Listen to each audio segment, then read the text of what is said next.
voice. Okay, we are recording officially. Good morning. Welcome to Tuesday, April the 4th. If I understand, I believe that most of the calls are now up and running on our channel, on our YouTube channel. And I'm just going to resend it out to everybody in the next probably day or so. I want to celebrate. I have a new VA, yay, who I've hired, I know, to do that. So I'm super excited about it. So I have so many great content ideas now from ChatGPT about just even like that just triggers for me, right? Some of the things that I can share. And so it's been exciting. And so because I have that, it's not the what do I say, but how do I say it more succinctly, and how do I get all of this up? So it's pretty exciting, just doing those little admin things. Excuse me, like that. Hang on, I'm gonna just turn my Otter app on to transcribe this as well. One moment, please, everyone. Thank you for your patience.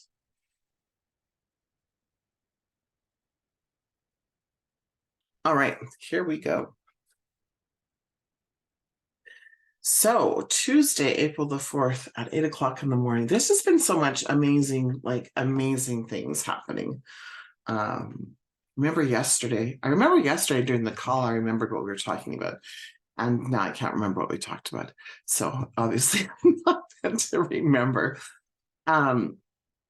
But I will share with you, I guess, a little bit of, I had this aha moment that I was sharing with Tracy just before the call.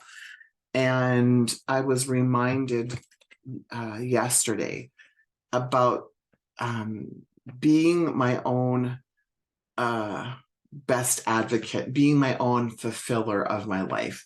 And what I mean by that is, so in relationships and in all relationships, I tend to be the person who kind of works around what other people need. So another word that I would have used and still use is a chameleon. I chameleon myself in relationship. And so definitely it's, part of my upbringing about, growing up in an alcoholic home. Definitely it's being empathic in nature. I mean, definitely it's being a reflector. But I was reminded, even with all of those pieces and being in awareness, that yes, it's because all of those pieces that I am, and I guess a reflection of the group here, we are to ensure that we fulfill our desires ourselves, that we don't look outside of ourselves to fulfill what it is that we need in any area, whether that be in our life, in business, in love, and that we practice what do we need, what do we desire, right? So what do we need, what do we desire, even if we want to use the word what do you want, and again, just check into the energy of want, because we don't want to be because we don't have something. And I also want to recognize a lot of us, when we ask, well, what do we want? We start with, well, what I don't want, right? So, and to recognize that there's nothing, what air quote here, wrong with looking at it from that perspective of, because I know what I don't want, then we can transform it into, okay, what's the opposite then? What do I want then? What's that awareness of that piece of behind what do I want? And so because of that, we can start to fulfill our very own desires, right? And make arrangements for us to show up, for ourselves. And so I was sharing a simple example with Tracy today was, I keep on saying, I'm going to Costa Rica. And my girlfriend last night, she said, is Rob not going? And I said, I think so. And she was like, but you don't know. And I'm like, no, I mean, we've been together for 8 years. And I said to her, I would hope that he's coming, but he might not be ready to come, and that doesn't mean that we're not together. It means that I I have made a decision that I don't want to be living in Canada full time. I don't want to be living in, even more specifically, Red Deer full time. And so I know that if I want to create and manifest that, I need to speak it into existence as if it's already here, right? And so I'm looking at places to live part-time in Costa Rica. I'm looking at, I think I want to be in the West Coast. So I'm checking out all of these little villas. I'm getting referrals from people who have gone to Costa Rica or who've lived in Costa Rica, making connections. Why did you choose to live there? Some people have decided to sell their places. Why did you decide to sell? Are you going back? Where are you buying? Like having real conversation about what that looks like. And then I stumbled upon, because I'm doing all the research, here's what's great about the algorithms. Because I've been doing all this research, there was this ad that came up called International Living ad. It's about a couple who travels the world for like pennies on the dollar and how they do that. So now it's like, get a condo in Paris for 2 months for $200. Like, okay, like, wouldn't that be cool to go live in Paris for $200? Like, what the hell? And so, and it's their business plan, which is, it's a membership plan, and like, so that you buy into this membership plan, and it's a brilliant business model as well. So I'm like, oh, isn't that cool how they've taken all of their information and now they've created a membership site from it? And I'm like, so that is, the business person in me is like, completely in awe of doing that. And so you never know, I guess the point of this is, you never know the path that you'll be taken when you make the decision, right?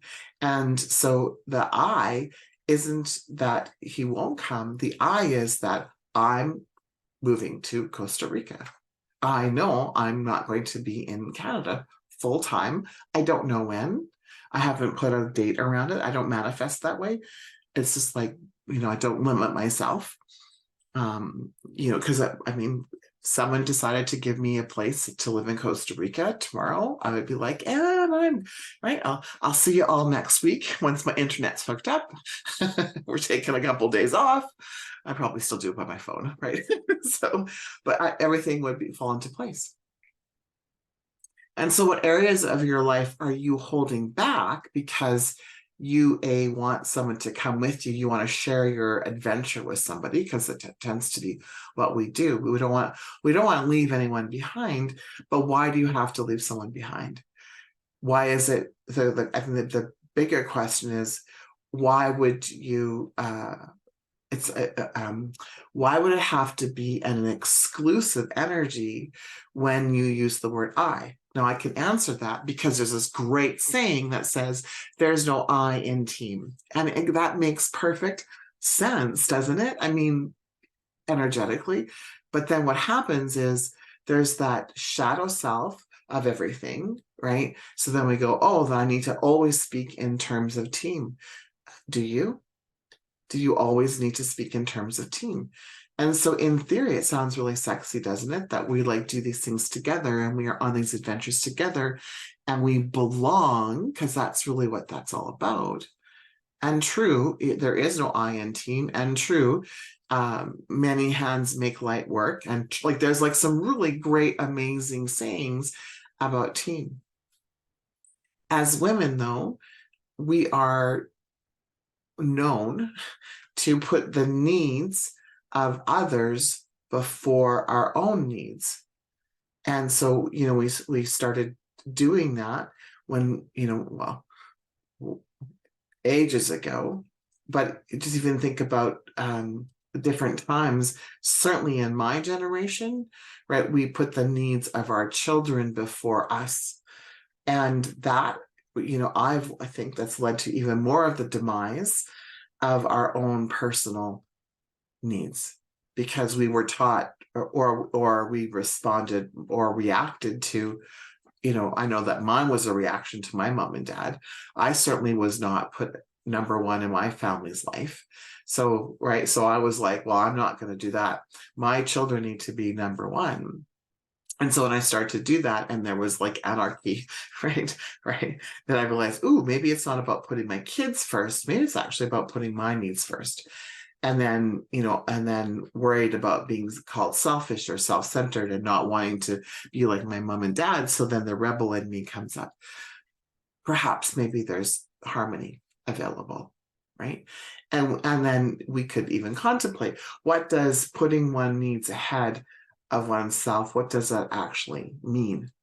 Like what's the and why is that selfish, and why is selfish bad? And so I know those are wide questions, but just looking at it from this different perspective of, is it the energy behind it that makes it quote unquote bad?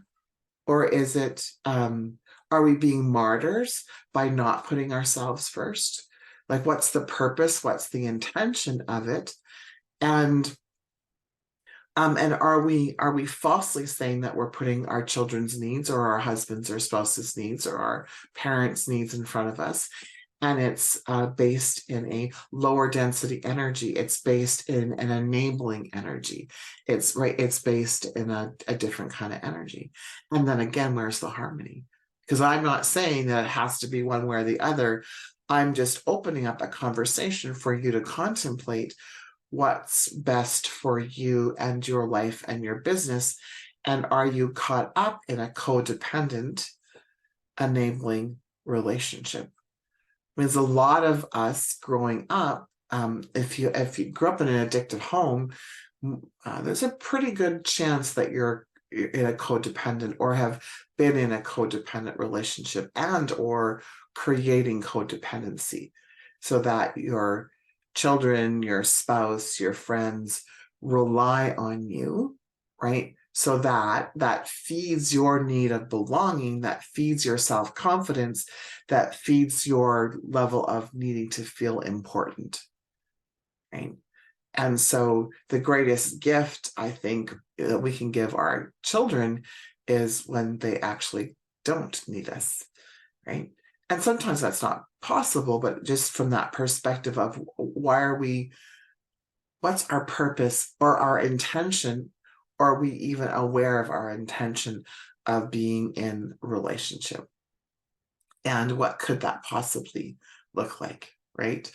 I remember Rob saying to me, like last year, probably even like years ago, stop working your work schedule around my work schedule. Like, just go and do the thing. And there was this disconnect because when I would go and do my thing, then he'd be like, you're never home. I never see you. And I'm like, okay, dude, can't have it both ways. And then we talked about it. And we talked about the balance of what does that mean and how can, because quality time and physical touch are his love language. So looking at the balance of what that could look like for him and I in relationship. But my reaction to him was like, oh, for, insert really bad word, for fuck's sakes, right? Like, you tell me to do one thing and then I go do it, and then I do another thing, and it's just never the right thing, right? Which is that reaction rebel 2-year-old girl showing up rather than, sitting down and having conversation. So for you, what does that look like for you? What does, an independent or interdependent relationship look like for you?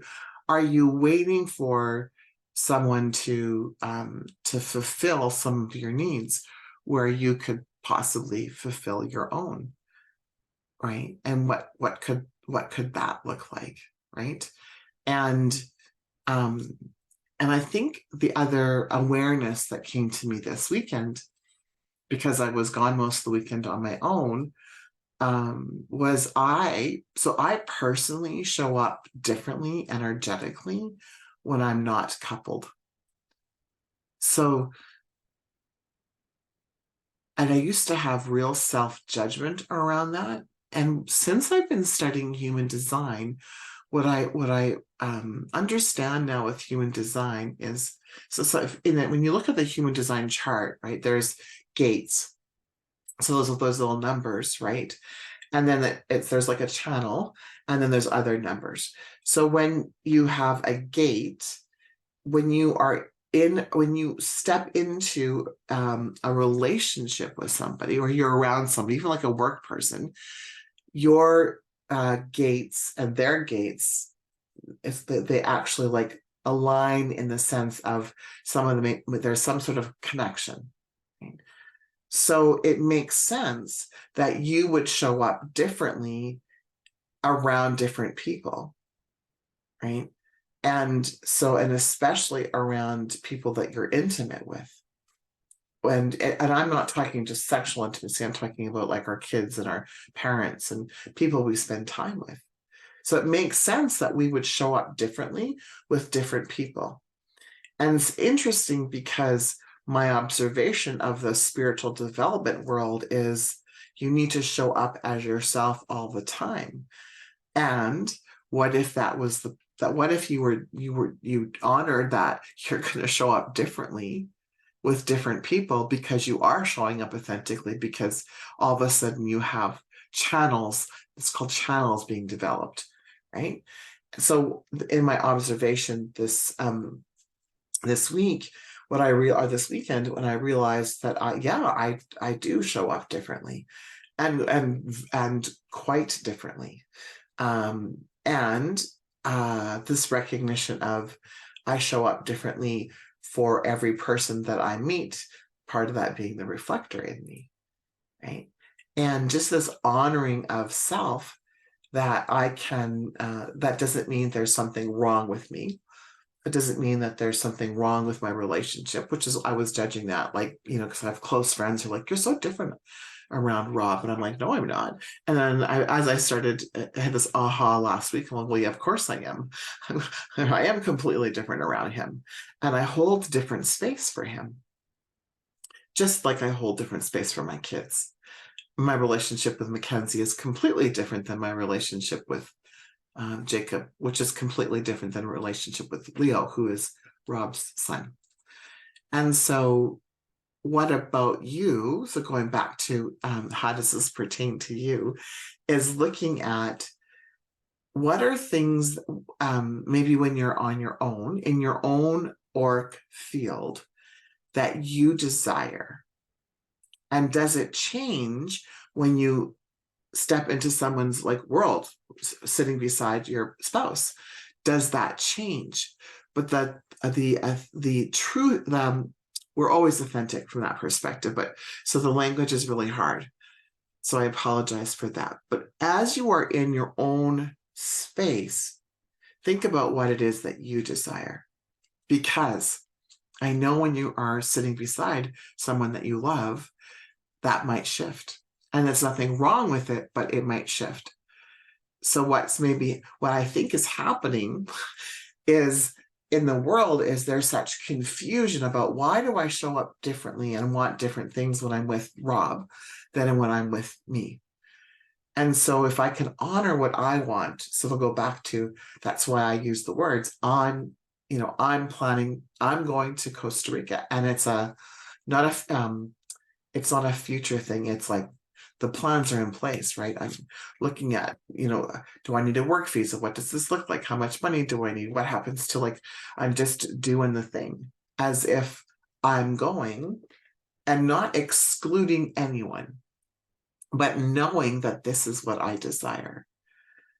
And so what came to me this weekend was, how often do we switch what we desire when we're in someone's auric field?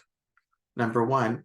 The second one is, how often are you waiting for someone to fulfill those desires, because we've been programmed that someone needs to come in and then complete us, which, again, there's truth to that, because that's what happens when someone comes into your auric field, if they're completing your channels. So there's nothing wrong with that, but this awareness of, can you do things that you want to do for you and not wait for someone to do them with, so that you can fulfill that part of yourself? Because I believe that the thing that we're seeking, we are, but we believe that it's this is complicated, sorry everyone, but not complicated, it's the language is complex. But we can fulfill it on our own. And it's not selfish and it's not self-centered. And it's okay. So it's giving ourselves permission to like, this is the thing that when I'm by myself, I really, really desire. And I'm going to go do the thing that I really, really desire. And that might be something as simple as buying furniture that you want, right? By painting a house, the colors that you want, wearing the clothes that you want and not dressing for, like my mom dresses for my dad. Right, my mom is 70 years old and she'll look at something, she'll go, oh, your dad will love this. And then I'll be like, but do you? And she's like, oh yes, but and she does, and she loves dressing to please him. And so it's not a lack thing. Now I understand, because I used to think, oh, what the hell, Mom? Right? There's a part of her that is so connected to him, she wants to please him. And so that could be lost in translation, meaning maybe that she doesn't really want to dress that way. Or maybe she does. Right? So I think the biggest point for today is just being so clear about your own particular desires, and then being in awareness of what happens with you, within you, when you show up in relationship with your kids or with your spouse. And where is the shift? And it not being a bad shift, but just being in awareness of what that shift is. I get super quiet around Rob. He's a really big personality. He's 5'8" and takes up the space of a house. Like when he walks into a room, his energy is just like this. And there truly is, I'll say, no room, no judgment here, like meaning I'm not judging. There's no room for two really big personalities in that energetic space. And because I naturally then will bring my energy in, naturally will dim my light to make room for him. But I do that with everyone. I pull in my light. Now on Friday, I had a session with Karen, and I didn't do that this weekend. And I didn't push myself. I just was, right? And so I didn't naturally, I'll use those words on purpose, with purpose. I didn't naturally do this anymore. Karen, was the coolest thing to observe myself at. I just walked into a room and allowed my energy to like be where it needed to be. And there was this observation from this woman who works with energy. She was on stage. I don't know if I shared this with you yesterday. I might have, right? Where I walked into a room. Did I share this story about being late yet? No. So I on Sunday, I went to an angel day in Calgary and was late. I arrived late, knowing I was going to arrive late. And Candace, who is with me in the Clarity Conference Connection, was there. So she said, I'll save you a seat. And so as I walked in, there was someone on stage, and it was really weird because the doors to get into the room were at the front. So usually, and Kim, this would have killed you. Kim and I are from the hospitality industry. So it was at the front of the room. Normally the door's in the back of the room, right? So people can walk in the back. So I walk in, and so someone's on stage, so there's just a chair. So I walk in, I sit down, and she's sharing her thing, and then we move into going to an exercise, right? There was an exercise to do. So I stood up to go in and so go sit with Candace, and the person on stage, as soon as I stood up, she turned around and she was like, oh my goodness, I'm so glad you're here. Right, so this is the person who's putting on the event, and she said, I was hoping that you still were coming. And I was like, there's 100 eyes, their heads turned my way, and I'm like, yes, I'm here. And I said, I was trying to quietly walk in because I didn't want to disrupt you. But now that I have, hello, everyone, my name is Ranchelle, right? And so then I walk in and sit down and at the table, and everyone's, hi Ranchelle, hi Ranchelle, hi Ranchelle. And I was like, okay, this is an interesting, right, turn of events, because I would have just walked in, and the tables were really close together, and I'm a tall, like my shoulders are really broad, so it's difficult anyhow for me to physically, like stature wise, sneak in, but I've managed to do that most of my life, right? And so anyhow, I go to sit down, and then of course then people afterwards are coming to meet me, right?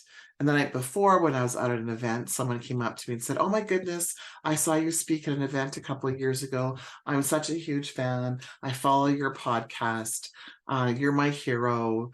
Blah blah blah. And my friends who I was with, everyone was like, what the hell, Ranchelle? And I'm like, that's kind of cool, right? So I owned it.